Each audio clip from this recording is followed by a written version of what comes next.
Hey everyone, I wanted to clear up some confusion that a video that was released last year caused for a lot of you guys. And I didn't think it was that confusing, but I guess looking back at it, it kind of is. I should have said up front that the video was about delivery formats, not recording. And despite annotations, despite remarks in the video description, that still hasn't solved the problem that the video created. So I'm making this video in order to address that, and that's audio bit depths and sample rates during production versus audio bit depths and sample rates for delivery formats. There's a fallacy that the purpose of recording at higher sample rates is to capture higher frequencies, and that will ensure better sound quality. That's not the case at all. Yes, higher sample rates do capture higher frequencies than, say, CD quality. The real reason that you want to record at higher sample rates is so that we have more information captured for digital signal processing, aka DSP. If you mix with a computer, or if you have a digital mixing board, you are using digital signal processing.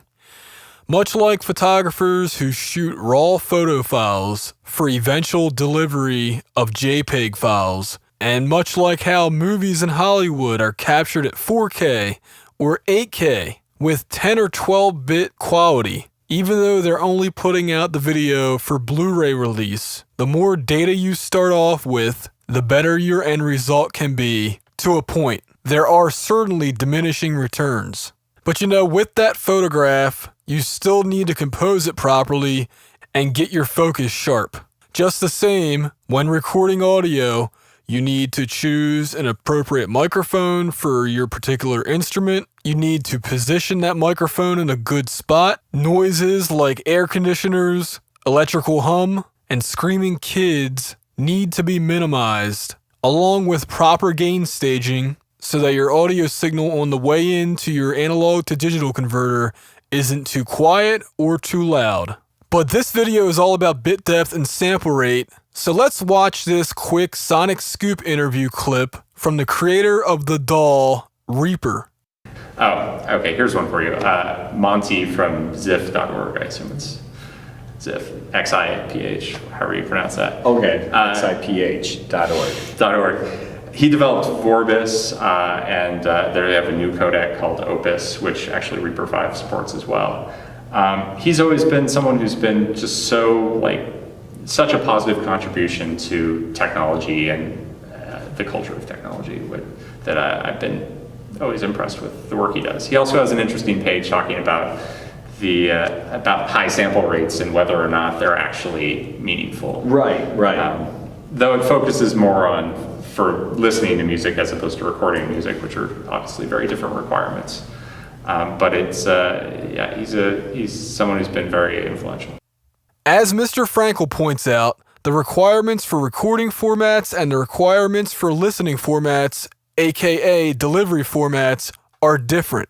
So if you don't want to believe me, some nobody engineer who doesn't know anything even though he's been recording since he was 6 years old, if you don't want to believe me, then believe the guy that is in the trenches working with this stuff and who made a successful digital audio workstation, along with selling a product to America Online. He has nothing to gain by telling you this stuff.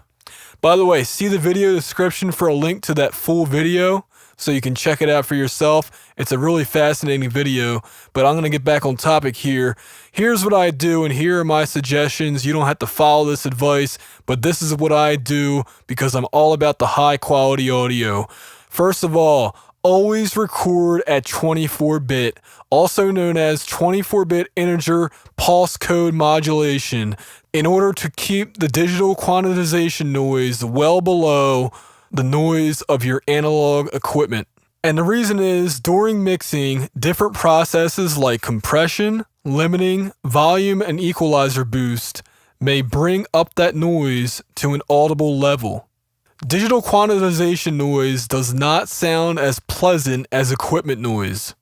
At 16-bit, that noise level is around negative 96 decibels full scale. At 24-bit, the digital quantization noise level goes all the way down to around negative 144 decibels full scale, which is well below the noise level of the best analog to digital converters out there. As for the sample rate, I prefer using 96 kilohertz because it's compatible with virtually all plugins. Certain plugins, for whatever reason, don't work with sample rates over 96 kilohertz. On budget interfaces, 96 kilohertz will sound better due to the gentler analog roll-off filters that are required for truncating your frequency ranges. Truncation is a fancy word for chopping off. Now, high-end interfaces, or really better interfaces, because there's some cheap gear these days that have great components in them that didn't used to be the case just 3 years ago. These interfaces don't have the same artifacts, but the main benefits of recording at high sample rates come during mixing, not recording. Effects like distortion, and that includes guitar amp modeling programs. That includes tape plugins. That includes console emulation plugins, compressors, anything that modifies pitch like auto-tune. If you have to time stretch some audio, slow it down, higher sample rates sound better. Now, if you have a very high track count and an older computer, then I would suggest recording at 24-bit 48 kilohertz. Or what you could do is record at 2496, archive those files, and resample them to 2448 for mixing. Because you never know when you want to go back and mix something later on when you have a better computer or technology has improved to the point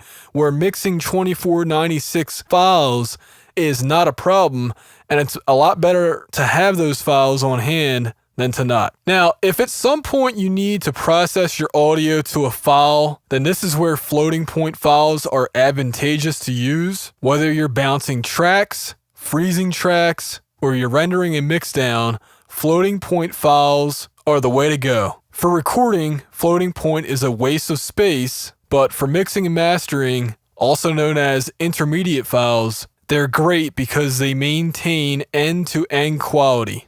Finally, let's talk about delivery formats. Once we've processed our digital files, it's no longer necessary to keep them at high resolutions. Again, it's a waste of space once you get to this point. Because 16-bit audio has a noise floor of negative 96 decibel full scale, all that noise floor is going to be underneath your audio. It will be buried. Even if you record classical music, it's still going to be so low that 16-bit is just fine to use. After a lot of testing, I came to the conclusion that 48 kilohertz is the ideal delivery sample rate. And 44.1 kilohertz, which is CD quality, really isn't too shabby, and I personally have no issue converting to that format. But when I did some brute force testing, you could hear aliasing artifacts. They certainly showed up on the meters. And if you're like 8 years old, you might be able to hear them really loud if you have decent speakers. And I know a lot of 8-year-olds that have high-end speakers, let me tell you. But seriously though, once you get to 48 kilohertz, all those artifacts, even on the meters, disappear into the inaudible frequency ranges. The important thing to remember about delivery formats is that you need to use a high quality sample rate converter and a decent dither as your final steps. I recommend the free program Voxengo Rate Brain for sample rate conversion, and then MBit Plus from iZotope, which you can find in the Ozone plugin, is my favorite dither. It's also the favorite dither of a lot of other guys. If you have a decent budget, buy Voxengo Rate Brain Pro and use its minimum phase mode, because I think that is your best bet for ultimate quality.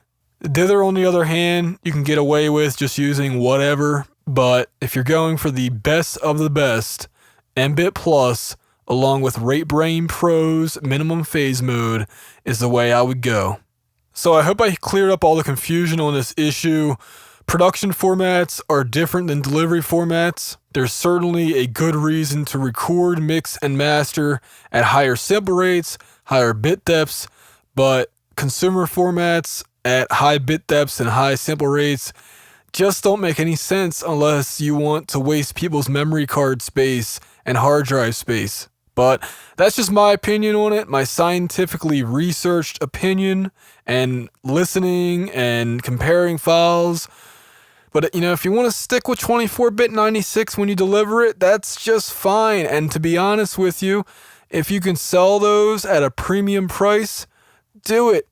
Because there's some people who, because they want to believe that 2496 sounds better than 1648.